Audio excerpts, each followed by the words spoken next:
Pronto, iniciou aqui. Acho que ninguém foi removido, tá?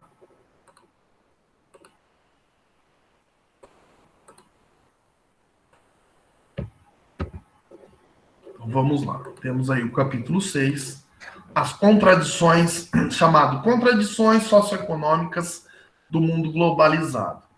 Bom, pessoal, os objetivos dessa aula, embora tenha esse nome, né, esse baita título, parece uma coisa de outro mundo, uma coisa difícil aí, né? Nós temos uma aula muito simples, tá? É um conteúdo bastante tranquilo, inclusive, tá? Nós vamos trabalhar com a globalização. Então, vamos conceituar o que é a globalização, para entendermos melhor, tá? Sobre isso tudo. Vamos entender o porquê a globalização ela é tida como um processo desigual, tá bom? Vocês vão entender muito bem por que, que ela não é uma maravilha, por que, que ela não é um mar de rosas, tá bom? E vamos entender aí um pouquinho das fases pelas quais o capitalismo tem passado, né? E quais são as consequências, digamos assim, dessa globalização, desse processo tão falado. Bom, falar em globalização, pessoal, é falar de um tema que sempre cai em algum vestibular. Pode ter certeza disso. Se tem uma coisa que vai cair no vestibular de vocês em geografia, ou mesmo no Enem, é uma questão sobre globalização. Sempre cai. Isso é figurinha carimbada. Todo mundo já espera que vá cair algo sobre globalização em alguma prova de vestibular, em alguma prova de concurso público. Bom, portanto, esse é um tema basilar aí das ciências humanas, basilar da geografia, de suma importância que a gente aprenda, que a gente saiba o que é, o que ela tem feito, quais são os seus desdobramentos pelo mundo, tá bom? Então vejam, né, temos aí, no primeiro momento, uma pergunta sempre muito feita por todos, né? O que é a globalização? Vocês saberiam explicar o que é globalização? Globalização nada mais é do que um processo de integração econômica, tá bom? Um processo de integração informacional, tecnológica, social e cultural entre as nações. Esta, meus amigos, é a globalização, tá? Então, globalização, um processo de integração. Isso daí seria legal vocês escreverem, até na lateral aí, da apostila de vocês, ó. Vou dar uma colher de chá para vocês, ó. Vou dar o conceito aqui, ó. Então, globalização. Todo mundo tá vendo? Uhum, Então, tem. tá bom. Já volto para a tela grande, ó, mas vou pôr aqui para vocês. Globalização é um processo de integração. A gente pode ir devagar com isso, porque melhora o nosso entendimento. É um processo de integração. Bom, uma integração nos âmbitos econômica, né, uma integração econômica, uma integração informacional, ou seja, com relação às informações que circulam, né, por aí, é uma integração tecnológica, é uma integração social, né, barra cultural, digamos assim, é uma integração entre nações, ou seja, abrange um aspecto político também.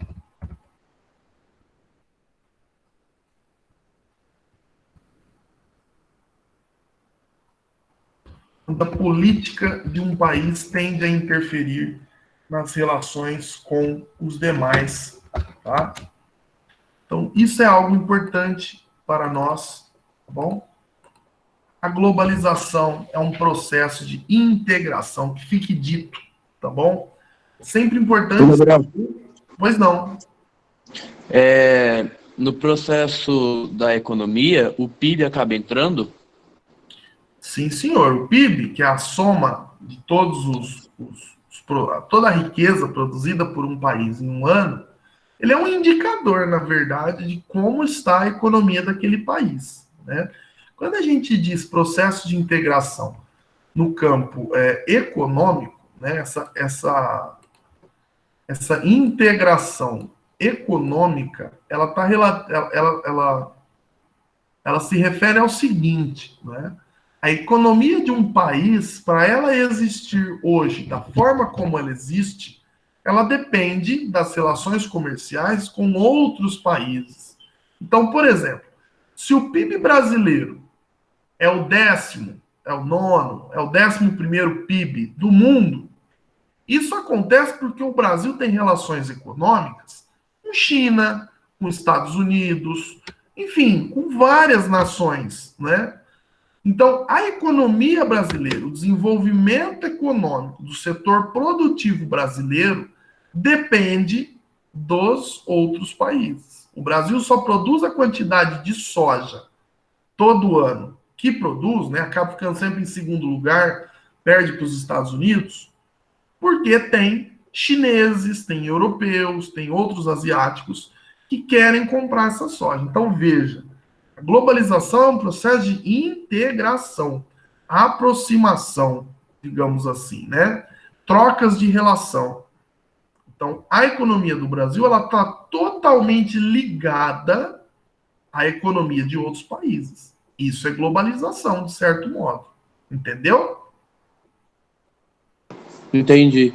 Então, tipo Mesmo? assim, toda a economia voltada, tipo, o PIB ele tem uma função. Sim, que é medir o desenvolvimento econômico.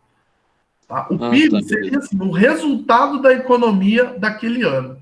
Eu quero saber se a economia está indo bem ou mal, eu tenho que olhar para o PIB, entendeu? Entendi. Da Valeu. mesma forma que se eu quero analisar o desenvolvimento humano, né, a sociedade, aí eu olho para o IDH. Bom, Ô, Gabriel, Gabriel, pois não, vamos pode lá. falar, né? então a globalização é meio que tipo o mundo ligado, só que por esses tópicos aí, Sim. economia e essas Com quem que coisas. eu estou falando? É a Anaí. Anaí, é isso aí mesmo. A globalização nada mais é do que um mundo conectado. Esse é o processo de integração. É um processo de conexão, né? Mas ele é conectado como, né? A gente não pode falar assim, é os países que são amiguinhos uns dos outros. Não é isso, né? É uma conexão no campo da economia, no campo informacional, né? Das informações. A gente está todo momento ligado aí no que acontece no mundo, graças aos meios de comunicação. Ela é tecnológica, porque a tecnologia desenvolvida por um país atinge os outros, né? Ela pode se tornar acessível aos outros. Uai, quem criou o iPhone foi um país, né, chamado Estados Unidos, uma empresa chamada Apple. É só o pessoal dos Estados Unidos que tem iPhone? Não. Essa tecnologia se dissemina, porque a tecnologia pode ser um produto, não é? Sendo um produto, ela é comercializada. Esse processo de integração ele é social e cultural, porque a cultura de um país acaba tendo reflexos na dos outros, né? Veja, por exemplo, a indústria cultural dos Estados Unidos, né? Os filmes, as músicas. A gente consome isso de certo modo, né? Chega para nós, às vezes a gente paga, às vezes é de graça, né? Se você vê um filme na Globo é de graça. Você paga para ir no cinema, né? Você está pagando. E na política, né? Vocês não vê aí quando o presidente Trump toma algumas decisões aí, os reflexos que isso acaba tendo no mundo, né? De repente, uma decisão que o Trump tem, ou seja, uma decisão política, atinge totalmente a economia, derruba bolsas de valores, por quê? Uma decisão de grandes líderes políticos mexe com o mundo todo. Por quê? Porque o mundo está conectado, ele está integrado. Vamos lá, pessoal, podem fazer perguntas. Henrique, André, vocês tinham pergunta? Tipo assim, ó, a relação entre economia e desenvolvimento humano era para estar ligadas nos países. Elas estão ligadas, mas só nos países mais desenvolvidos, né? Elas estão ligadas nos países que conseguem fazer transferência de renda, transferência de oportunidade e geração de emprego.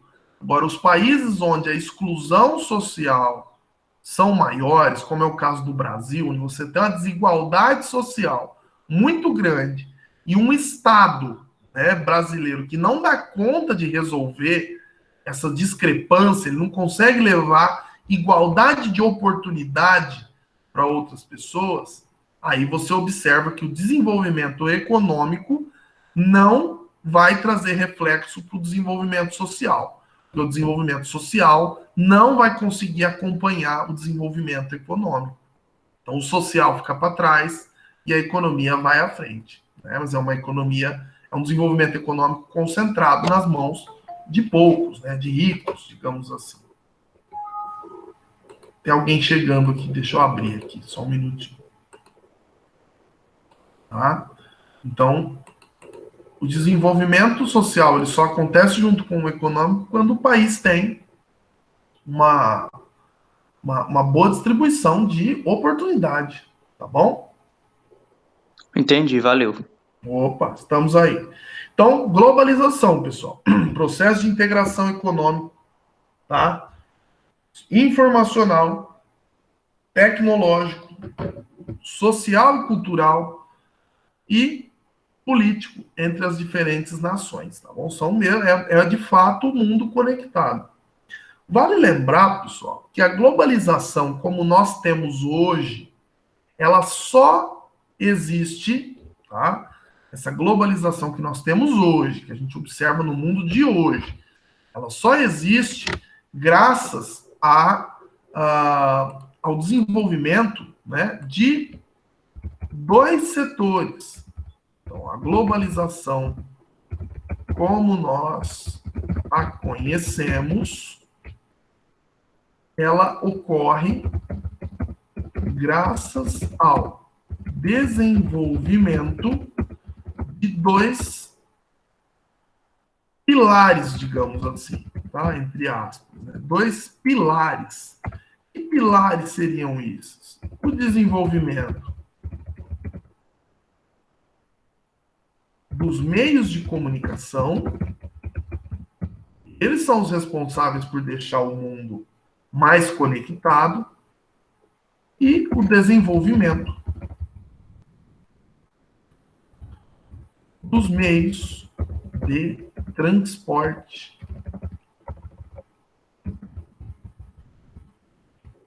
Então, a globalização que temos hoje, que a gente conhece hoje, ela só acontece graças ao desenvolvimento desses dois setores, tá bom? Então, o mundo está conectado hoje, da forma como nós conhecemos, graças a esses dois grandes pilares de sustentação, né? Que foi o desenvolvimento dos meios de comunicação e o desenvolvimento dos meios de transporte. Esse desenvolvimento, moçada, ele foi gradual. Vocês, por exemplo, vocês são de que ano? Me falem aí. Que ano vocês nasceram? 2004. 2003. Como vocês são novos, né? Vocês nasceram, né? Pelo menos quando vocês tinham aí já uns 6 anos para entender um pouquinho mais do mundo, né? Para pelo menos participar um pouquinho melhor desse mundo, vocês já tinham internet, né? E detalhe, vocês tinham internet de alta velocidade já. Vocês não sabem o que foi a internet no passado, tá bom? Eu, por exemplo... Internet de escada. eu não sou tão velho, eu vou fazer 31 anos esse ano. Eu nasci no ano de 1989, foi o ano que o Muro de Berlim caiu, só para vocês terem noção. Eu fui conhecer a internet de escada no ano de 2005. A internet do Gui, né? Internet de alta velocidade, que a gente abre o YouTube, eu fui conhecer só em 2006, um ano depois, tá bom? Mas eu não tinha na minha casa, eu conheci porque ia na Lan House, por exemplo, para usar a internet, para jogar Counter-Strike, por exemplo, né? E aquilo para nós era o máximo, né? Bravo, Na bravo. adolescência, o máximo da minha adolescência, assim, em termos tecnológicos, era ir numa Lan House jogar Counter-Strike lá umas 2 horas, né? E a gente pagava caro, era 10, 12 reais a hora. Olha como que as coisas eram 1.6. antigamente, né? 10, 12 reais para a época era dinheiro, não é igual hoje, né? Que não compra nada. Mas enfim. Ô, Gabriel, era Oi. o CS 1.6? CS 1.5, depois 1.6.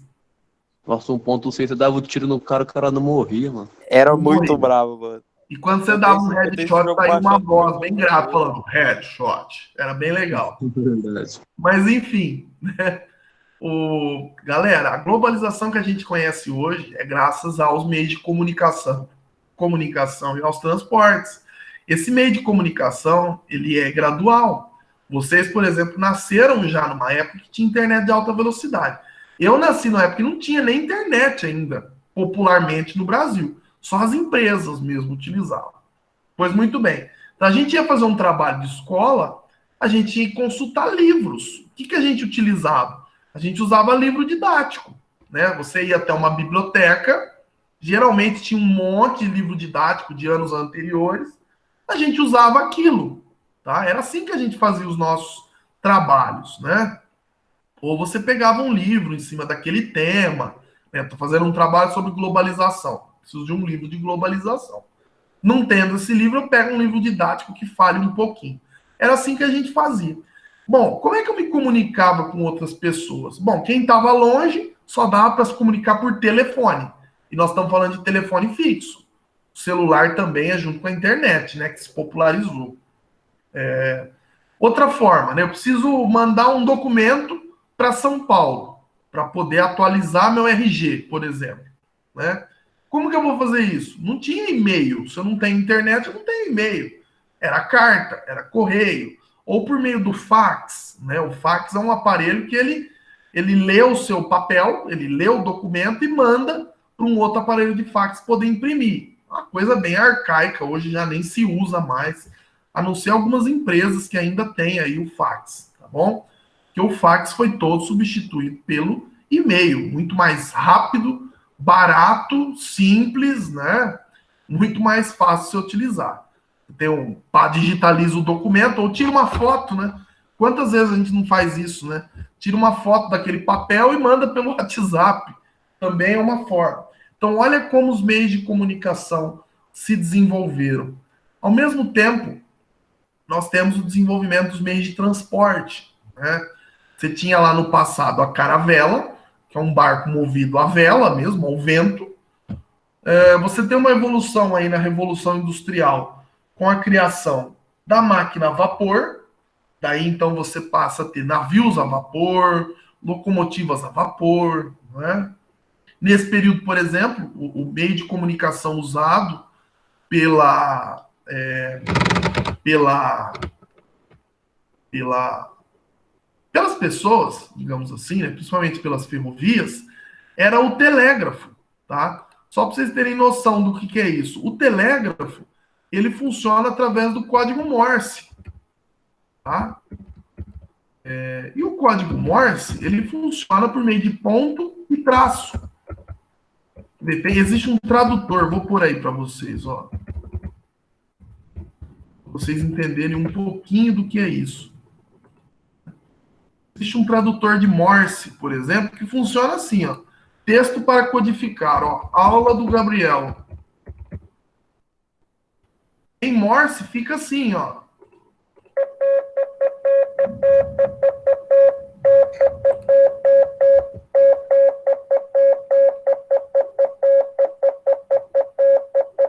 Tá? Isso é código Morse, para quem nunca viu, tá bom? Hoje a gente tem tradutor, né, online de código Morse, tá? Mas no passado não, você não tinha tradutor. A pessoa tinha que entender o que eram aqueles pontos, aqueles traços. Coloquei aí no chat para quem tiver curiosidade de saber sobre código Morse, tá bom? Então é um meio de comunicação utilizado, era o que eles tinham. E quando eu traduzia o código Morse, colocava no papel, ali eu tinha o telegrama. Então veja, A mensagem telegráfica depois se torna o telegrama. Você paga como? Paga por letra, tá bom? Hoje eu acho que ainda existe, o correio ainda faz o telegrama, mas não usa mais telégrafo, né? Não precisa disso. Mesmo assim, você mandava mensagens rápidas. O que a gente usa hoje no WhatsApp, no passado você tinha que usar o telegrama. Era a forma mais rápida de você mandar uma informação. Por quê? Porque eu usava telégrafos. Os correios tinham telégrafos e operadores. E aí, né, eu mando aqui de Terra Roxa para Ribeirão Preto, para São Paulo, uma mensagem telegrafada que vai ser impressa e mandada para o destinatário final, tá bom? Então, olha o quanto a gente evoluiu. Do navio a vapor, por exemplo, nós temos hoje, né, trens de alta velocidade, aviões onde você viaja do Brasil para a França, por exemplo, em questão de horas. São algumas horas, né? 10, 8 horas, não sei, nunca viajei para lá. Mas no passado as pessoas levavam meses a bordo das caravelas ou mesmo semanas a bordo de um navio a vapor. Tá bom? Tudo era muito mais difícil, era tudo muito mais demorado. Por isso que a gente costuma falar que o mundo pós-globalização encolheu. Né? O mundo depois da globalização, da evolução da globalização, se torna menor. Por que isso? Né? O mundo encolheu de fato? Não. Nós é que conseguimos viajar esse mundo numa velocidade maior. Então o mundo ficou pequeno. Ficou fácil demais você viajar isso tudo. Já não é mais aquela dificuldade do passado. Tá bom? Bom, pessoal, a globalização também não é um processo novo. Tá bom? A globalização, ela não é um processo novo. A globalização, ela nasce lá com as grandes navegações. Lá no período chamado capitalismo comercial. Tá bom? Lá no capitalismo comercial. Também chamado de mercantilismo. Tá bom? Então, é com as grandes navegações que a globalização surge. Por quê, né? A partir do momento que os europeus passam a explorar outros lugares para ampliar suas rotas de comércio, eles passam a ter ligação com outros povos. No passado, antes das grandes navegações, a gente fala que o chamado Velho Mundo, né? O mundo era composto simplesmente por Europa, por Ásia e por África. O chamado Velho Mundo. Por quê? Porque eles estão próximos uns dos outros. Um sabia da existência do outro.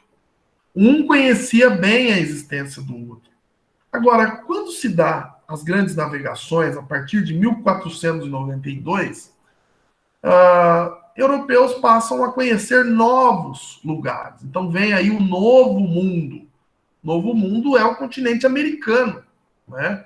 Distante aí, muitas léguas náuticas aí, milhas náuticas do continente europeu, tá bom? Então, passa a haver um maior contato entre povos diferentes, né? Europeus e indígenas, por exemplo, que acabaram depois, coitados, né? Sendo subjugados pelos europeus. Mas isso é importante que a gente entenda. A globalização, ela nasce aqui, ó, do capitalismo comercial, lá com as grandes navegações, tá bom?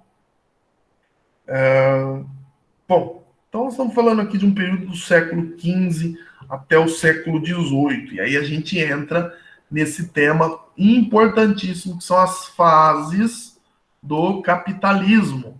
Bom, fases do capitalismo. Então, o capitalismo, ele nasce, digamos assim, com o fim do feudalismo. Né? O feudalismo, para alguns, é considerado até um pré-capitalismo, mas para outros nem é capitalismo, né? Você tinha uma relação ali muito diferente, tá? Então, com o fim do feudalismo, o ressurgimento aí, né, das nações, o fim da Idade Média e tudo mais, surgem aí as grandes navegações, surge o maior desenvolvimento da ciência, a queda dos dogmas, né? Os dogmas vão ficando para trás, no lugar disso começa a ter mais ciência. E aí, Gabriel, pois não. o sistema feudal era de troca, não era? De certo modo, sim. Ele era baseado nas trocas, né, primitivas, digamos assim. Mas já existia até um sistema monetário, né? Você tinha a cunhagem de moedas. Na verdade, você tem a cunhagem de moedas desde lá da Roma Antiga, né? Mas a princípio as trocas eram bem primitivas, né? Eu te dou batata, você me dá tomate. Bom, então no capitalismo comercial, que vai surgir aí com o fim do feudalismo, né? Capitalismo comercial ou mercantilismo é a mesma coisa, tá bom? Você tem aqui uma relação onde o comércio é o principal, é o carro-chefe da economia, tá bom? Tudo vai girar em volta do comércio. Você não tem indústria ainda. O que você tem aqui próximo da indústria seriam as manufaturas, os artesanatos, né? Aqueles artesãos trabalhando e se unindo em grupos, né, para poder produzir um pouco mais, né, os ofícios. Então, o grande gerador de riqueza aqui no capitalismo comercial é o comércio, por isso que tem esse nome, comercial. Comércio de quê? De tudo que vocês quiserem, pessoal. De madeira, de ouro, de índio, de pessoas, seres humanos, tá? Tudo, valia tudo. Especiaria, tempero, canela, cravo, pimenta, tá? Tudo quanto é coisa que vocês imaginar valia aqui para o comércio, tá bom? Um segundo momento, lá para o século XVIII, nós temos aqui, portanto, o capitalismo industrial. Então, com a Revolução Industrial lá na Europa, acontecendo principalmente na Inglaterra, né, você passa a ter uma nova fase de capitalismo. Porque agora não basta apenas ter relação comercial. O que dá dinheiro mesmo aqui, tá? O que gera riqueza aqui mesmo, são os produtos industrializados. Então, o país que não for industrializado, ele vai ficar pobre, ele fica para trás. Ele fica como um mero distribuidor de matérias-primas. Então, é necessário que ele se industrialize, tá bom? Que a sua indústria se desenvolva. Isso começa no século XVIII. É aqui no capitalismo industrial que nós vamos ter aí a maior evolução dos transportes. Tá bom? Os transportes começam a ter maior velocidade com a criação, né, da máquina a vapor. Você passa a ter o seu uso em locomotivas, em navios, tá bom? Isso vai encurtar distância, vai ligar lugares que antes eram mais distantes. Bom, chegamos no século XX, tá bom? Século XX. Temos aqui, portanto, um capitalismo financeiro, tá bom? O que é o capitalismo financeiro? Ele também é chamado de capitalismo monopolista ou oligopolista. O que isso quer dizer? Quer dizer que poucas empresas, poucos grupos empresariais acabam tendo controle de fatias do mercado, porque são empresas muito grandes, empresas muito poderosas, empresas ricas, que conseguem controlar. Por exemplo, vamos analisar a Nestlé. A Nestlé é uma gigante do ramo alimentício.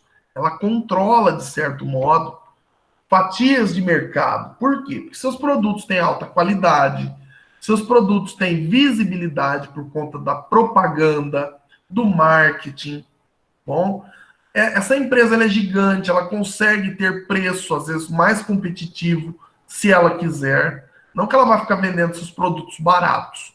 Mas se por acaso ela precisar, ela consegue vender barato e não ter prejuízo. Isso uma empresa pequena não consegue. Bom, empresa pequena não consegue. Outra característica desse capitalismo financeiro, a gente tem a fusão do capital, né, do dinheiro a ser investido.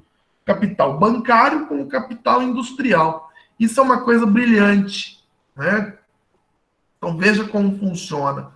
Por que vai ter fusão de capital bancário com capital industrial? Para incentivar o consumo. Essa é a grande ideia. Então, por exemplo, a Volkswagen, tá? A Volkswagen, produtora de veículos, de carros, ela tem um banco também, o chamado Banco Volkswagen. Só que nesse banco você não abre conta poupança, conta corrente. Não é esse tipo de banco. Bom, no entanto, quando que esse banco Volkswagen ele aparece? Ele aparece no momento que você financia um carro. Tá? Então eu quero muito comprar um carro, mas eu não tenho dinheiro. O que eu posso fazer? Financiar o carro na própria Volkswagen.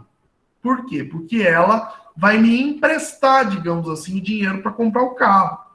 Eu vou sair de lá com o carro 0 quilômetro e todo mês eu tenho que pagar uma parcela.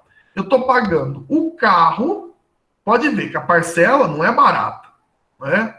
Nessa parcela, tenho o valor do carro e o valor dos juros. Bom, eu não comprei apenas um carro, eu comprei crédito. Dinheiro se torna mercadoria no capitalismo financeiro. Bom, portanto, se eu fizer uma conta lá, total, eu vejo, por exemplo, que o carro custa 45 mil, se eu comprasse à vista. No parcelado, ao final de tudo, eu estou pagando 75 mil. Então, de 45 foi para 75. Por quê? Porque o fato de eu ter parcelado o torna mais caro. E o torna mais caro por quê? Porque eu não estou comprando só o carro. Eu estou comprando um produto que se chama crédito. E crédito custa caro, meus amigos. Não é barato. Então, o capitalismo, nas suas evoluções, nas suas reinvenções, achou uma forma de ganhar dobrado. Ele ganha vendendo carro e ganha emprestando dinheiro. Olha que maravilha, tá? Olha que maravilha. Portanto, ele é monopolista e oligopolista porque só as grandes empresas conseguem fazer isso, tá bom? As pequenas não dão conta de fazer isso. O máximo que uma empresa pequena dá conta é de vender fiado. Marcou lá para o fulano, se ele pagar, bem, se ele não pagar, amém. Perdeu, tá bom? É isso que acontece, tá bom? Ô, Gabriel, Pois não. tipo, isso que você acabou de explicar, como que chama? Capitalismo financeiro. Também Não, chama tipo, capitalismo. essa parte aí, por exemplo, do fusão de banco com empresa. Isso, você tem a fusão do capital bancário com o capital industrial, Ah, tá. tá bom? Fusão do capital bancário com o capital industrial. Pessoal, toda vez que vocês precisarem que eu repita algo, pode pedir, tá? Que eu repito, numa boa. Às vezes você está anotando, você quer que eu repita. Eu repito sim. Fusão do capital bancário com o industrial. O capitalismo financeiro também é chamado de capitalismo monopolista ou oligopolista. Quer dizer que um grupo empresarial controla grandes fatias de mercado por ser grande, por ser uma gigante. Tá bom? Bom, portanto, pessoal, aqui nessa fase de capitalismo financeiro, nós temos um capitalismo globalizado, né? A globalização nada mais é do que a mais recente fase do sistema capitalista. E, no entanto, nós temos um capitalismo globalizado, um capitalismo expandido e voltado para o mundo todo. Bom? Então, veja só como é que funciona, né? Por exemplo, a crise de um, né, arrasta os demais, nesse sistema onde tudo está ligado. Então vamos pensar lá, se os Estados Unidos entrarem em crise, perdão, eu vou usar um exemplo real. Peraí, Gabriel, perdão. Como que é capitalismo? Que? É monopolista ou... Não. Essa última parte, você está começando a explicar. Ah, tá. Nós temos aqui, portanto, um capitalismo globalizado. Ah, tá. Por quê? Veja bem, há uns 2 meses atrás, a China teve o surto máximo aí dela do coronavírus. A economia chinesa está totalmente ligada à economia dos Estados Unidos, dos países europeus, do Brasil, enfim, de boa parte do mundo.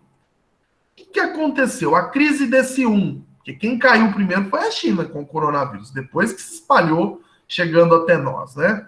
A crise da China, pessoal, ela derrubou bolsas de valores, tá? No mundo inteiro. Só para contextualizar, a Bolsa de Valores negocia ações, tá bom? São pequenas partes das empresas.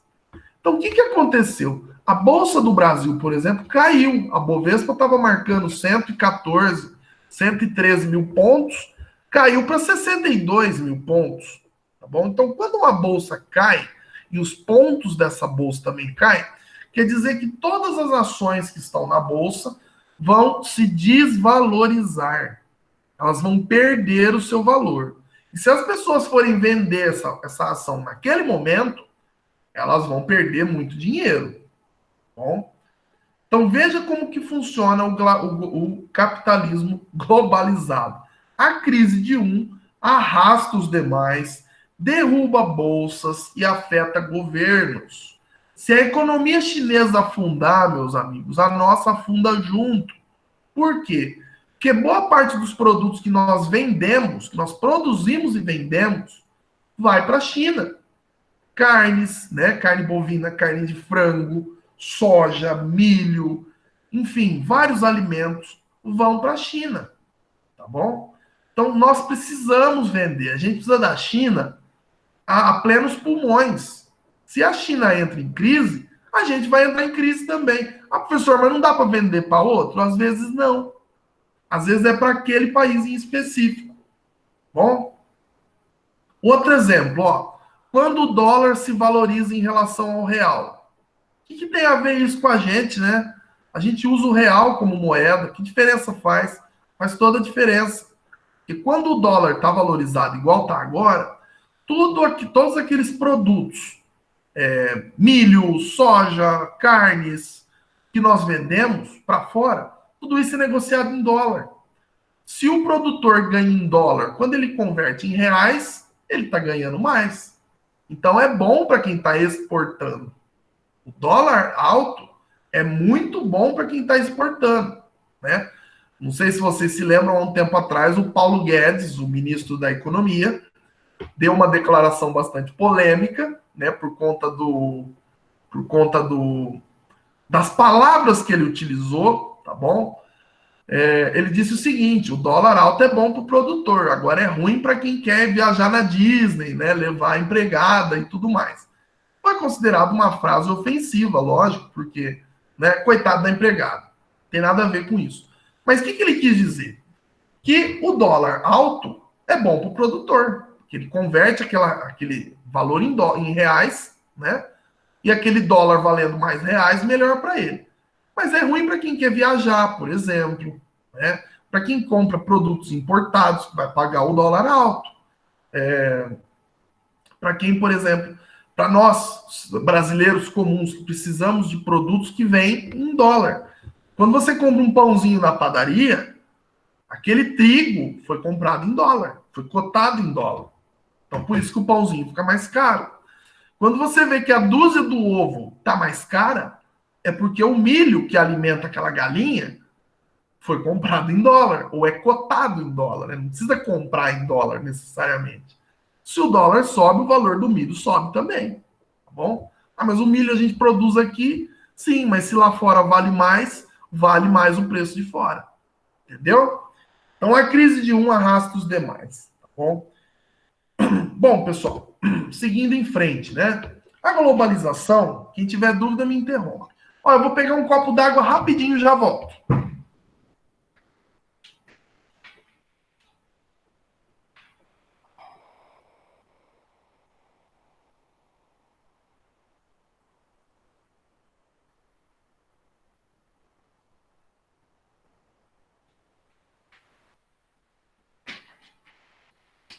Pronto. Bom, globalização, pessoal, ela sempre ocorre de maneira desigual no mundo. Tenham isso em mente, tá bom? Globalização, ela é um processo desigual, infelizmente. A globalização, ela é boa e, ao mesmo tempo, ela é ruim. Lembra sempre disso, não vai pensar que a globalização é um mar de rosa, é a ilha da fantasia das maravilhas, que não é, tá bom? Nessa charge, por exemplo, nós temos, né, a festa da globalização. Bem-vindo ao mundo globalizado, né? Entrada permitida. Aí tem lá as pessoas mais pobres tentando entrar e tem alguém barrando, dizendo que é pela entrada de serviço. Porque a globalização, ela exclui, pessoal, infelizmente. Ela é um processo que exclui, muitas vezes. Exclui quem? Os mais pobres, que não tem como ter acesso a essas evoluções, a esse mar de tecnologia e de coisas boas que tem surgido. Bom, então, os mais pobres, os países mais pobres acabam sendo excluídos. Bom,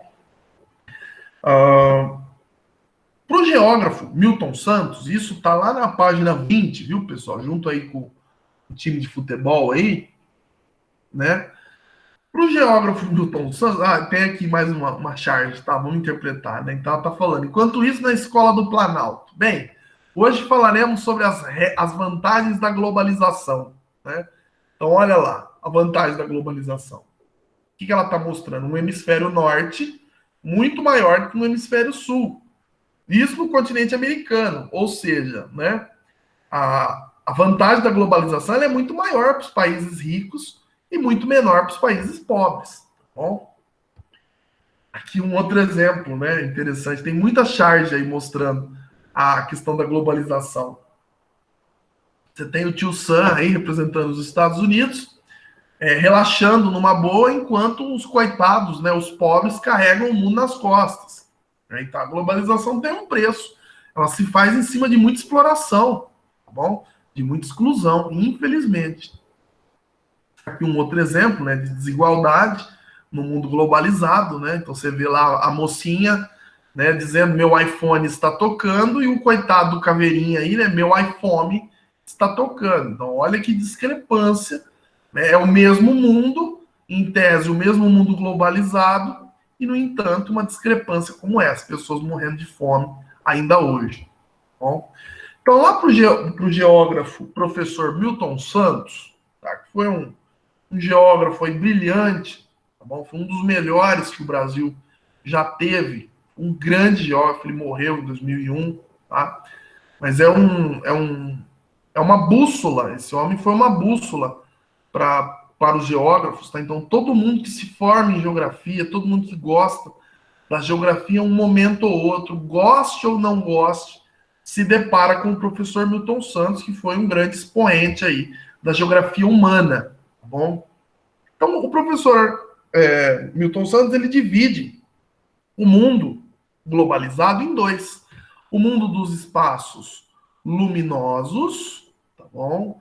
Os chamados espaços luminosos, e o dos espaços opacos, tá bom? Opaco é uma coisa sem brilho, tá, pessoal?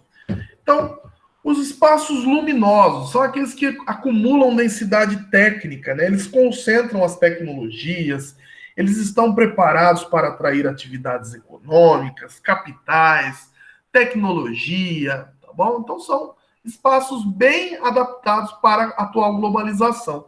Enquanto os opacos, eles vão ter menor grau de atratividade.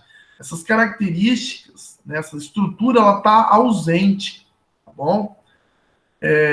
Entre esses dois, sempre bom lembrar, tá? Tem várias situações intermediárias. No mundo não existe espaço luminoso e espaço totalmente opaco. Existe aqueles meio termos, tá bom? O Brasil, por exemplo, é um belo meio termo. Você tem um sudeste luminoso, aqui, ó, coisa interessante. É daqui que ele tirou essa ideia de luminoso e opaco, né? Você vê uma imagem aqui orbital, imagem de satélite do Brasil à noite, olha só que interessante o sudeste aqui, ó, nessa região. Olha como que está iluminado. Olha o litoral brasileiro, né, onde estão as capitais, né, dos estados, como é iluminado, né?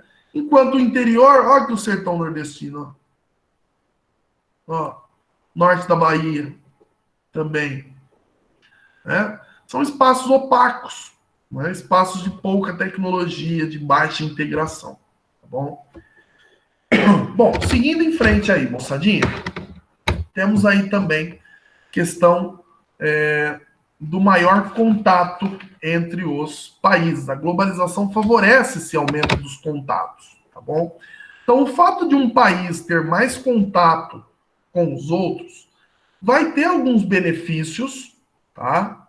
E vai ter também alguns malefícios. Vou até pontuar aqui para vocês, ó. Vamos pontuar isso daqui, ó. Vocês me permitem. Se vocês quiserem que eu não faça, vocês me falam aí que eu sigo reto. Então, digamos assim, ó.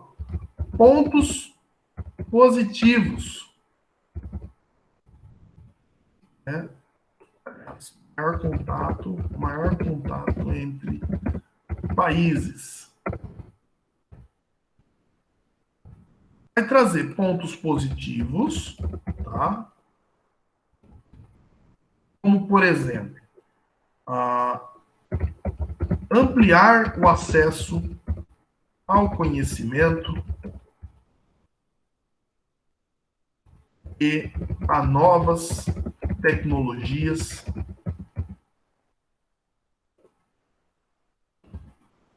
que melhoram a vida das sociedades, essa troca constante de informações entre países. Tá bom? Agora, ponto negativo, né? Por exemplo, temos aí disseminação de relações violentas, muitas vezes, exploração econômica, que também é uma violência, tráfico, né? Seja ele de armas, de drogas ou de pessoas. Não que as pessoas sejam drogas ou armas, tá? Mas as pessoas também são traficadas muitas vezes, tá bom? Tráfico ilegal aí de pessoas. Então, esse maior contato entre os países que a globalização permite tem pontos positivos, né? Se você aumenta o acesso ao conhecimento, o acesso às novas tecnologias, a vida das pessoas tende a melhorar, né? Tá todo mundo ansioso aí para que saia uma vacina contra esse coronavírus, né? E a minha esperança, ela está em 2 países. Primeiro, no meu, o Brasil, até porque nós temos centros de pesquisa aqui que são muito avançados, como é o caso da Fundação Oswaldo Cruz, a famosa Fiocruz, o próprio Instituto Adolph Lutz, tá? O Brasil, ele tem esse know-how, esse conhecimento, tá bom? Nos indianos, tá bom? Os indianos também são muito bons no desenvolvimento de novas tecnologias voltadas à vacina, e Israel. Israel tem muita pesquisa nessa área também, tá bom? Então, o conhecimento que esses países conseguir chegar, ele vai ser compartilhado, porque todos estão lutando num objetivo comum, tá? Que é alcançar a cura desse coronavírus, tá bom? E prevenir, lógico. Agora, pontos negativos. Você tem relações violentas entre alguns países, a globalização consegue pôr lenha nessa fogueira. Você tem muita exploração econômica, os ricos exploram os pobres. Isso sempre aconteceu e vai continuar acontecendo. E você tem a questão dos tráficos, né? Drogas, armas e assim por diante. Bom, temos também uma relação entre os países globalizadores e os países globalizados, né? Assim como tínhamos lá nos colonizadores e colonizados. Então, existe uma hierarquia, tá, na lógica produtiva hoje. Você tem empresas que são mais importantes que as outras, isso ocorre. Tá? E aí surge a figura das empresas transnacionais, né? Ou multinacionais. O certo é transnacional. Tá? São aquelas empresas que transferem suas unidades produtivas, tá? Instalando-se em países subdesenvolvidos e países emergentes. Tá? Ô, Gabriel. Pois não. Fala aí, Bueno. Pode falar. Eu não entendi muito esse gráfico, não. Qual gráfico? Esse daí dos países aí. Sim, então mapinha. O que ele está mostrando? Ó, ele está mostrando a presença de marcas conhecidas, né, no mundo todo. Só que essas marcas não nasceram nesses países onde elas estão, muitas vezes. Por quê? Porque são empresas, Bueno, que atuam no mundo todo. Você pega, por exemplo, ó, uma empresa como, por exemplo, Band-Aid, ó, aqui embaixo, no sul da África. Band-Aid. O Band-Aid é um produto que tem no mundo inteiro, tá? Por quê? Porque existe a empresa, né, produtora do Band-Aid, que é a Johnson's, ela está em vários países ao mesmo tempo. Ela nasceu nos Estados Unidos, só que com o passar dos anos ela montou filiais mundo afora. É a mesma coisa do McDonald's. O McDonald's nasceu nos Estados Unidos, mas tem unidades produtivas no mundo todo. Por quê? Quem é o mercado consumidor do McDonald's? O mundo inteiro, tá bom? Eu vi uma informação, não acho que eu tava na internet. Aí falou assim que, tipo, na verdade, Band-Aid, você fala, eu quero um Band-Aid, mas é a marca, não é o nome real do produto, tipo assim. E isso é a marca, muito bem. O nome real do produto é atadura instantânea. Eu quero um curativo instantâneo, Mas tá? vou chamar de Band-Aid mesmo. Puta nome É mais feio. fácil falar Band-Aid, né? Ô, Gabriel, tipo assim, ó, tudo isso que você falou, tipo, entre o maior contato de países, pontos positivos, pontos negativos, isso aí foi sobre o quê? Sobre a globalização. Ah, então, tipo, ainda é. Porque, tipo, você passou o slide da transnacional e você foi para aquele lá e voltou para transnacional. Não, eu voltei. Agora eu tô na transnacional, tá? Tá. Agora estamos falando das transnacionais mesmo. Então, veja, são empresas, as transnacionais são aquelas empresas que se deslocam para países subdesenvolvidos ou em desenvolvimento, porque ali elas têm grandes oportunidades de crescimento, né? Uma vez que elas almejam ter como mercado consumidor o mundo todo, é um mercado mundial, tá bom? Essas empresas também, elas só funcionam dessa forma graças, de novo, à evolução dos meios de transporte e dos meios de comunicação, tá bom? E por que que uma empresa como o McDonald's sai dos Estados Unidos e vem para o Brasil? Porque no Brasil nós temos matéria-prima para produzir o sanduíche. No Brasil nós temos mão de obra barata, então não vai custar tão caro assim. No Brasil, nós temos mercado consumidor, tem gente para consumir. Então dá super certo, tá? A Volkswagen, a mesma coisa. A Ford, a mesma coisa. A Apple, a Microsoft. Então, são grandes marcas que estão no mundo todo, tá bom? Tem grandes corporações, né? A Coca-Cola, a Nestlé, a P&G, a Johnson, Unilever, tá bom? São todas empresas transnacionais. E aí vocês podem me perguntar, né? Ô, professor, mas e o Brasil? Tem empresa transnacional dele que nasceu aqui? Tem, pessoal. Tem a Petrobras, tem por exemplo, a Minerva, é um exemplo de transnacional. Frigorífico Havaianas é Minerva nosso, está em não, vários Gabriel? países. Oi? Havaianas é nosso, não é não? A Havaianas faz parte uma É. empresa chamada Alpargatas. Só que ela não chega a ser bem uma transnacional, porque ela não fabrica Havaianas em outro país, ela só fabrica Mas aqui. ela exporta, né? Ela exporta. Mas para ser transnacional, ela tem que estar em outros países produzindo. Entendeu? A Havaianas é só uma grande marca, não é uma transnacional. A PepsiCo é brasileira também ou não? Não, senhor. A PepsiCo é dos Estados Unidos, tá? Olha a quantidade de produtos que eles fazem. A Quaker, a Yum, tem muita coisa que não chega aqui para nós, né?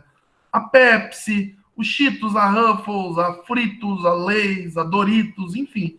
Tudo isso faz parte da PepsiCo, tá bom? A Kellogg's também, ó. Tem muito produto aí que não chega aqui para nós, né? Mas faz parte dessa grande corporação. Só deixa eu dar uma acelerada aqui, senão não dá tempo, tá? Vai até meio de 40. Bom, o professor Milton Santos também nos traz aí, né? Pessoal, desculpa, isso aqui é importante. Só voltando de novo ainda nas transnacionais. As transnacionais, elas têm um lado bom também, tá? Embora ela vá competir direto com as pequenas e acaba desestruturando os pequenos negócios daquele país, né? As transnacionais, ainda assim, elas geram emprego, elas geram renda, elas transferem know-how, o saber fazer aquele produto e tecnologias de produção. Então, também as transnacionais têm pontos positivos e pontos negativos. Bom, a globalização, pessoal, ela é um tema bastante complexo. Por isso que ela chama contradições, né, do mundo globalizado. Então, a globalização sempre foi complexa, sempre foi contraditória. Se ela ajuda pessoas por um lado, ela prejudica outras. É esse jogo difícil de fazer o bem para todos. Tá? Mas vejam bem, embora complexa e contraditória, ela possibilita o acúmulo de novas riquezas, né? Então, quem já é rico com a globalização tende a gerar ainda mais riqueza, e quem é já, né, marginalizado socialmente tende a ser ainda mais marginalizado. Então, ela gera marginalização social porque ela é um processo excludente. E aí, para o professor Milton Santos, de novo, a globalização ela pode ser diferente, ela pode ser solidária ou contra-hegemônica, né? Desde que o uso da tecnologia e das informações seja em prol das pessoas. Bom? Então, por exemplo, ó, nós temos aqui a intervenção dos povos, né? Os povos devem se dispor a corrigir aquilo que é inaceitável, a fazer uma justiça social. Como que se faz justiça social? A partir do acolhimento, do trabalho voluntário, da arrecadação de fundos, né? Do maior desenvolvimento das ONGs, as organizações não governamentais, da mobilização pública. Bom, tudo isso faz parte aqui, é papel do povo também. A gente não pode esperar tudo do Estado. Tem muita coisa que o Estado não vai fazer, porque não é interessante para ele. Então, cabe aos povos também se ajudarem. Bom, isso seria uma globalização solidária. Bom, então, a disponibilidade para a correção do inaceitável. Isso é algo importante. Tá? A visibilidade para os novos atores sócio-históricos. Então, olhar melhor para as pessoas que fazem esse mundo. Não achar que só as grandes empresas são as produtoras do espaço, mas sim as pessoas. Valorizar o ser humano. Tá bom? E a oposição aos interesses exclusivos do capitalismo pela crítica. A gente não pode aceitar tudo aquilo que vem do capitalismo goela abaixo, né? Senão a gente vai ser só mais um multiplicador dessa globalização extremamente excludente, extremamente em prol apenas das grandes empresas. A gente tem que lembrar e ter um olho nas pessoas, tá bom? Então, lembrar da história humana, tá? Bom, o Milton, um exemplo disso, pessoal, de mobilização pública, foi o que teve lá na Primavera Árabe, por exemplo, né? A Primavera Árabe foi um levante popular aí em países do norte da África, que depois se espalhou pelo Oriente Médio, onde as pessoas cansaram simplesmente de sofrer com desemprego, com ditaduras, né? A cleptocracia ou autocracia, aqueles ditadores que chegaram ao poder por meio de vias não muito corretas, né? Então, cleptocracia, o roubo, o sistema de roubo, né? Então, as pessoas desses países, como por exemplo da Líbia, do Egito, da Argélia, né, que se cansaram simplesmente de viver em locais assim e foram para as ruas, foram protestar, foram pedir liberdade, foram pedir democracia, foram pedir um país justo para todos, para as pessoas mesmo, né? Então, a Argélia foi um belo exemplo disso. Tá bom? Conseguiram mesmo derrubar esses governos autocráticos. O Egito também conseguiu fazer isso, né, lá em 2010, 2011, embora hoje esteja numa condição pior, né? Está no meio de um golpe militar. Mas isso tudo é papel da globalização, a globalização feita por pessoas, uma globalização solidária, onde as pessoas se mobilizam contra as injustiças da globalização tradicional. Ok? Bom, pessoal, finalizo aqui essa apresentação. Deixa eu voltar aqui para a tela do Meets aqui. Bom, então é isso, pessoal. Essa foi a aula nossa de hoje. Tá? Acabei aí em ciminha mesmo do nosso prazo. Deixa eu tirar aqui a gravação, só um minutinho.